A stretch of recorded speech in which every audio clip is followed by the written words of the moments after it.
Googling yourself may be easy, but changing what Google finds about you is nearly impossible. In fact, it's so difficult that many small businesses pay tens and even hundreds of thousands of dollars to get rid of negative comments.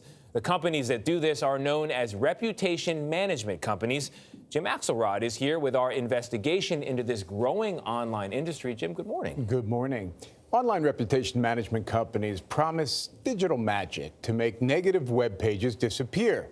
Now, while much of the work is legitimate, our CBS News investigation unmasked a scheme in the industry that very well may be criminal.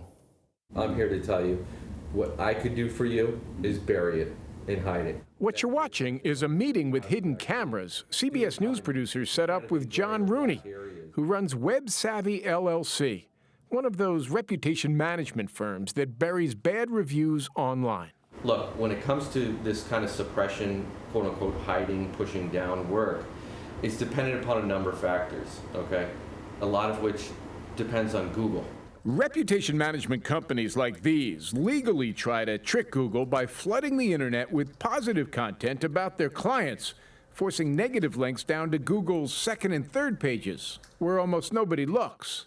But that's not foolproof. So John Rooney told us that some companies employ other shadowy tactics. Are there tricky ways to do it? Kind of gray areas, if you will? Yeah, I wouldn't risk it. I've seen it done. One of the only ways to get Google to permanently remove a link is with a court order.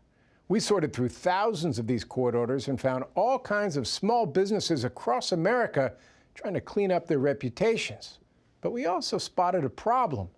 Dozens of these court orders were fake. It never even crossed my mind that people would have the guts to actually go out there and just forge a court document.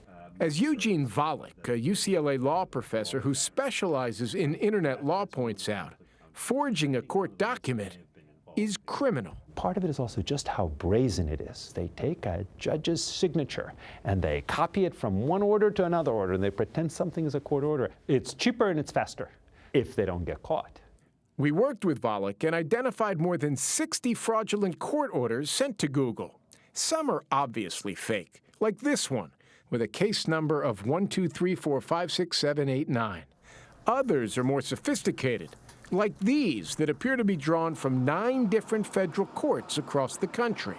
If somebody says, I'm advertising guaranteed removal service, and I've seen that advertised, you should be suspicious.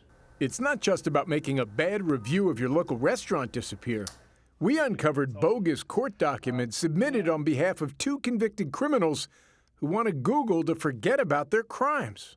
Both were child sex offenders.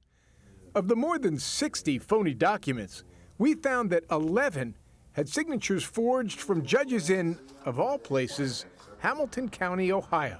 Some of them were pretty good forgeries, frankly, and some of them were utterly terrible forgeries. Hey, buddy. After we brought the documents to Aftab Purval, the court clerk, his office launched an investigation. It's absolutely criminal. One of those fake Ohio documents was submitted for a client who hired Web Savvy LLC, the company run by John Rooney. That's why we invited him to meet us with our hidden cameras rolling. My name is Jim Axelrod. I'm with CBS News. I want to ask you questions about this contract you have. You recognize the name of the client? I certainly do. This appears to be a court order. Same name of the client. One problem, John. This is fake. It's fraudulent. It's phony. Okay. Can you explain to me? I didn't file that. Never seen it before. No. Is this a technique you have ever used? No.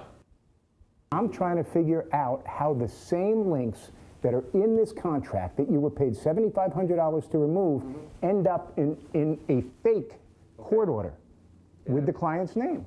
I'm telling you, I don't know the answer to that question. You understand how this looks, right? I do. I appreciate your time, but there's nothing else to discuss. We followed up with Rooney after the meeting, but he had nothing more to say. In response to our reporting on those 60 fake documents, federal prosecutors have sent at least 2 cases to the FBI. Google declined our request for an interview, but they say they do work hard to spot bad actors trying to game the system. Mr. Rooney held a straight face while you're sitting there with, so if he didn't file it, who did file that? Good question, and I think some people will be looking into just that question. Mr. Rooney may need some reputation cleanup online himself. Yeah. Jim, I think one of the points that I think we should stress is that I think people, when they hear this story, they think, oh, it's about a bad restaurant review. But your point here about convicted criminals trying to wipe the record clean is really It important. doesn't get much more serious than that. Thank you very much. Companies